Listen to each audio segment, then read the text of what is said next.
Good evening, welcome to my YouTube channel. This is Daya Bobe. ಎಲ್ಲರೂ super ಆಗಿದ್ದೀರಾ ಅನ್ಕೊಂಡಿದ್ದೀನಿ. ನಾನಂತೂ ಸೂಪರ್ ಆಗಿದ್ದೀನಿ. ಎಲ್ರಿಗೂ ನನ್ನ ಯೂಟ್ಯೂಬ್ ಚಾನಲ್ಗೆ ಮತ್ತೆ ನಿಮ್ಮೆಲ್ಲರಿಗೂ ಸ್ವಾಗತ.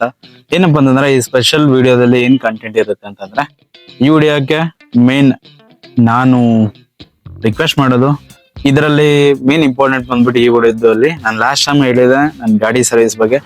ಆ ಸರ್ವಿಸ್ ಏನೆಲ್ಲ ಆಗಿದೆ, ಎಷ್ಟೆಲ್ಲ ಕಾಸ್ಟ್ ಆಯ್ತು, ಅದಾದ್ಮೇಲೆ ಏನೆಲ್ಲ ಚೇಂಜಸ್ ಆಗಿದೆ, ಏನಕ್ಕೆ ನಾನು ಇಷ್ಟು ದಿನ ಗಾಡಿನ ಸುಮ್ಮನೆ ನಿಲ್ಸಿದೆ, ಅದ್ರ ಬಗ್ಗೆ ಕಂಪ್ಲೀಟ್ ಆಗಿ ಇನ್ಫಾರ್ಮೇಶನ್ ಈ ವಿಡಿಯೋದಲ್ಲಿ ಕೊಡಕ್ ನಾನು ಟ್ರೈ ಮಾಡ್ತೀನಿ. ಇದೇ ನೋಡ್ತಿರ್ಬೋದು, ಇದು ಗಾಡಿ ಸರ್ವಿಸ್ ಆಗಿರೋ ಬಿಲ್ಲು, ಇದ್ರ ಕಾಸ್ಟ್ ಎಷ್ಟಾಯ್ತು, ಏನೆಲ್ಲ ಚೇಂಜಸ್ ಆಗಿದೆ ಅದನ್ನು ತಿಳ್ಕೊಬೇಡ. ಬಂದ್ಬಿಡಿ. ಈ ವಿಡಿಯೋನ ಮೊದಲು ಯಾರು ನೋಡ್ತಿದ್ರೆ ನನ್ನ ಯೂಟ್ಯೂಬ್ ಚಾನಲ್ನ ಸಬ್ಸ್ಕ್ರೈಬ್ ಮಾಡಿ, ಲೈಕ್ ಮಾಡಿ, ಶೇರ್ ಮಾಡಿ, ಕಾಮೆಂಟ್ ಮಾಡ್ತಾ ಅಂತ ಕೇಳ್ತಾ ಕಂಟೆಂಟ್ಗೆ ಬರ್ತೀನಿ. ಫಸ್ಟ್ ಏನೆಲ್ಲ ಚೇಂಜಸ್ ಆಗಿದೆ ಅಂತಂದ್ರೆ, ಗಾಡಿಲಿ ತುಂಬಾನೇ ಚೇಂಜಸ್ ಆಗಿದೆ. ಫಸ್ಟ್ ಇಂಜಿನ್ ಆಯಿಲ್ ಚೇಂಜ್ ಆಗಿದೆ. ಇಂಜಿನ್ ಆಯಿಲ್, ಆಮೇಲೆ ಇಂಜಿನ್ ಪ್ಲಸ್, ರೇಡಿಯೇಟರ್ ಪ್ಲಸ್ ಅಂತ ಚೇಂಜ್ ಮಾಡ್ಯಾರೆ. ಕೂಲೆಂಟ್ 1 ಲೀಟರ್ ಅದು ಕೂಡ ಚೇಂಜ್ ಮಾಡ್ಯಾರೆ. ಅಂಡ್ ಕಂಪ್ಲೀಟ್ ಆಗಿ ಬ್ರೇಕ್ ಪ್ಯಾಡ್ ಹೋಗ್ಬಿಟ್ಟಿತ್ತು ಅದು ಕೂಡ. ಅದಾದ್ಮೇಲೆ ಚೈನ್ ಕೇಬಲ್ ಅದು ಕೂಡ, ಆಮೇಲೆ air filter, fuel filter, oil filter, ಆಮೇಲೆ ಸ್ಪಾರ್ಕ್ ಪ್ಲಗ್, ಆಮೇಲೆ ಪ್ಲಗ್ ಗೌರ್ಮೆಂಟ್ ಅಂತಂದು ಬರುತ್ತೆ. ಆಮೇಲೆ ಕ್ಲಚ್ ಕೇಬಲ್ ಕೂಡ ಹೋಗ್ಬಿಟ್ಟಿತ್ತು, ಯಾಕಂದ್ರೆ ಥ್ರೋಟಲ್ ಕೊಟ್ಟಾಗ ಗಾಡಿ ಪಿಕಪ್ ಅಷ್ಟು ಇರ್ಲಿಲ್ಲ, ಅದು ಮೇನ್ ಪ್ರಾಬ್ಲಮ್. ಆಮೇಲೆ ಥ್ರೋಟಲ್ ಕೇಬಲ್, ಆಯಿಲ್ ಪ್ರೋಲ್ಕ್, ಆಮೇಲೆ ಡಸ್ಟ್ ಕವರ್ ಅಂತ, ಫೋರ್ಕ್ ಡಸ್ಟ್ ಕವರ್ ಅಂತ ಬರುತ್ತೆ. ಆಮೇಲೆ ಫೋರ್ಕ್ ಆಯಿಲ್ಸ್ ಕವರ್ ಸೀಲ್ ಅಂತ ಬರುತ್ತೆ. ಅಸೆಂಬಲ್ ಪಿಲಿಯನ್ ಆರೆಂಜ್ ಅಂತ ಬರುತ್ತೆ, ಅದು ಕೂಡ. ಆಮೇಲೆ ಬ್ಯಾಕ್ ಇಂಡಿಕೇಟರ್ ಕೂಡ ಮುರಿದೋಗಿತ್ತು, ಅದೊಂದು. ಆಮೇಲೆ ಫುಡ್ ರೆಸ್ಟ್, ಆಮೇಲೆ ಬ್ರೇಕ್ ಲಿವರ್ ಕಿಟ್ ಅದು ಕೂಡ ಹೋಗಿತ್ತು. ಆಮೇಲೆ ಏರ್ ಸಿಸ್ಟಮ್, ಏರ್ ಕ್ಲೀನರ್, ಆಮೇಲೆ ಫ್ಯೂಲ್ ಸಿಸ್ಟಮ್ ಕ್ಲೀನರ್, ಅದಾದ್ಮೇಲೆ ಥ್ರೋಟಲ್ ಬಾಡಿ ಇಂಜೆಕ್ಷನ್ ಅದು ಮತ್ತೆ ಕ್ಲೀನಿಂಗ್ ಇಂಜೆಕ್ಟರ್.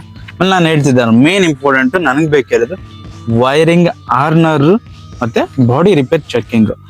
ಅದು ಏನಂದ್ರೆ, ಬೈಕ್ ಅಲ್ಲಿ ಡಿಜಿಟಲ್ ಮೀಡಿಯಾ ಓಡೋಗ್ಬಿಟ್ರೆ ವರ್ಕ್ ಆಗ್ತಿಲ್ಲ, ಅವಾಗ can failure, ABS failure, low battery, ಈ ತರ ಎಲ್ಲ ಡಿಫ್ರೆಂಟ್ ಆಗಿ ತೋರಿಸ್ತಾ. ಅದು ಒಂದು ಸಕ್ಕತ್ತಾಗಿ ತಲೆ ನೋವು ಆಗ್ಬಿಟ್ಟಿತ್ತು. ಯಾಕಂದ್ರೆ ಲಾಸ್ಟ್ ಟೈಮ್ ಗಾಡಿನ ಸರ್ವಿಸ್ ಕೊಟ್ಟಾಗ ಅವ್ರು ಹೇಳಿದಂದ್ರೆ, ನೀನ್ ಬೈಕ್ ಅಲ್ಲಿ ಇರೋ ವೈರಿಂಗ್ ಆರ್ನರೇ ಚೇಂಜ್ ಮಾಡ್ಬೇಕು, ಅದಕ್ಕೆ ಟೋಟಲ್ ಆಗಿ ಒಂದು 15,000 ಕಾಸ್ಟ್ ಆಗುತ್ತೆ ಅಂತ.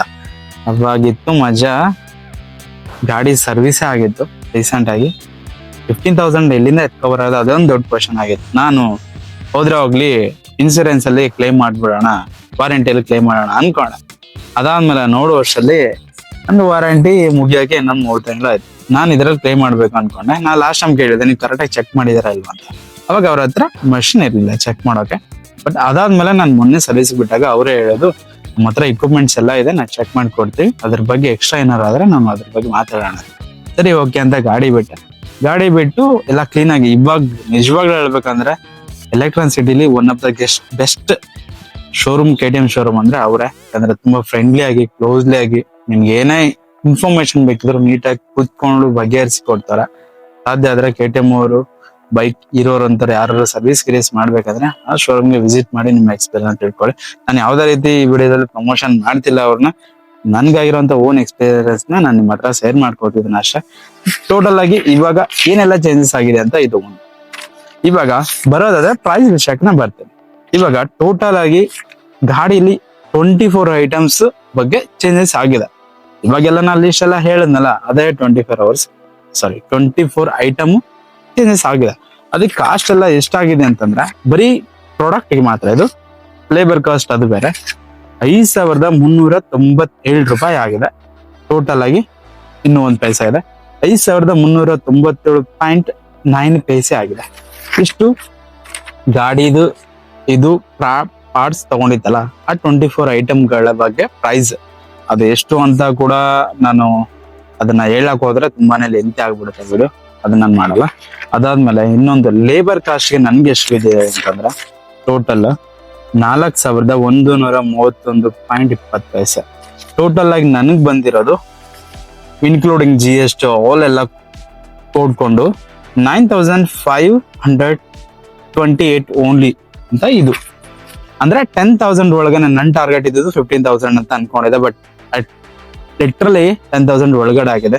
ಬಟ್ ಜಾಸ್ತಿ ಏನಕ್ಕ ನಾನಂತ ಮೆನ್ಷನ್ ಮಾಡಿದೆ ಅಂತಂದ್ರೆ, ವಾರಂಟಿ ನಂದು ಮುಗ್ದೋಗಿತ್ತು. ನಾನು ವಾರಂಟಿ ಕ್ಲೇಮ್ ಮಾಡೋಗೋಸ್ಕರ ಅದನ್ನ ಎಕ್ಸ್ಟ್ರಾ ನಾನು ಚಾರ್ಜ್ ಮಾಡಿದೆ. 2,199 ಅಷ್ಟೇ ಅದು ಪೇ ಮಾಡಿದೆ. ಅರೌಂಡ್ ನನ್ಗಾಗಿದ್ದು 13,000 ಆಗಿತ್ತು. 13,000 ಅಲ್ಲಿ ಗಾಡಿ ಫುಲ್ ಸೆಟ್ ರೆಡಿ ಆಗಿದೆ. ಇನ್ಮೇಲಿಂದ ಗಾಡಿನ ನೀಟಾಗಿ ಇಟ್ಕೋಬೇಕು. ಇವಾಗ ಮೇನ್ ವಿಷಯಕ್ಕೆ ಬರ್ತೀನಿ, ಏನಕ್ಕೆ ನಾನು ಗಾಡಿನ ಎಷ್ಟು ದಿನ ಆಫ್ ಅಲ್ಲಿ ಇಟ್ಟು ಏನಾಗೆ ನಾನು ಯೂಸ್ ಮಾಡಿರಿ ಅಂತ ಮೇನ್ ರೀಸನ್ ಫಸ್ಟ್ ಹೇಳೋದಂದ್ರೆ ಈ ಮಿಡಲ್ ಕ್ಲಾಸ್ ಪೀಪಲ್ಗೆ ಬಜೆಟ್ ಇನ್ ತುಂಬಾ ಪ್ರಾಬ್ಲಮ್ ಇರುತ್ತೆ. ಆ ಬಜೆಟ್ಗೋಸ್ಕರನೇ ಗಾಡಿನ ಕರೆಕ್ಟ್ ಆಗಿ ಎತ್ಕೊಳಕ್ ಆಗಿಲ್ಲ. First reason. ಸೆಕೆಂಡ್ ರೀಸನ್ ಏನಂತಂದ್ರೆ ನಮ್ ಗಾಡಿನ ನಾವೇ ಯೂಸ್ ಮಾಡೋದ್ ಬಿಟ್ಟು ನಮ್ಮೂರ ಅಂತ ನಾವು ಬೇರೆಯವ್ರಿಗೆ ಕೊಟ್ಟಾಗ ಅದನ್ನ ಖಂಡಿತ ಇದ್ ಮಾಡಿ ಕೊಟ್ಬಿಡ್ತಾರೆ. ಸೆಕೆಂಡ್ ಥಿಂಗ್, ಈ ಮೇನ್ ರೀಸನ್ಗೆ ಸೆಕೆಂಡ್ ರೀಸನ್ ಅಷ್ಟು ಕನ್ಸಿಡರ್ ಮಾಡಕ್ಕಿಂತ ಫಸ್ಟ್ ರೀಸನ್ ಇಂಪಾರ್ಟೆಂಟ್. ಯಾಕಂದ್ರೆ ನಮ್ಮ ಹತ್ರ ಎಷ್ಟು ಬಜೆಟ್ ಇರುತ್ತೆ ಅದ್ರ ಮೇಲೆ ನಾವು ಡಿಪೆಂಡ್ ಅಪಾನ್ ಆಗಿರ್ತೀವಿ. ಯಾಕಂದ್ರೆ ತುಂಬಾನೇ ಕಮಿಟ್ಮೆಂಟ್ಸ್ ಇರ್ತವೆ. ಹಂಗಾಗಿ ಟೈಮ್ ಟು ಟೈಮ್ ಇದನ್ ಮಾಡಕ್ ಫಸ್ಟ್ ಟೈಮ್ 3 ತಿಂಗಳವರೆಗೂ ನಾನು ಗಾಡಿನ ನಿಲ್ಸಿದೆ. ಬಟ್ ಇನ್ಮೇಲೆ ನಾನು ನೋಡ್ಕೊಂತ ಹೋಗ್ತೀನಿ. ನೋಡಿದ್ರಲ್ಲ, ಈ ವಿಡಿಯೋದಲ್ಲಿ ಎಲ್ಲ ಇನ್ಫಾರ್ಮೇಶನ್ ಕೊಟ್ಟಿದ್ದೇನೆ. ನಿಮ್ಗೆ ಏನಾದ್ರು ಡೌಟ್ ಇದ್ರೆ ಇನ್ ಕೇಸ್ ಹಂಗೆ ಕಾಮೆಂಟ್ ಬಾಕ್ಸ್ ಅಲ್ಲಿ ಕಾಮೆಂಟ್ ಮಾಡಿ. ನಾನು ಅದ್ರ ಬಗ್ಗೆ ನಿಮ್ಗೆ ಕಾಮೆಂಟ್ಗೆ ರಿಪ್ಲೈ ಮಾಡ್ತೀನಿ.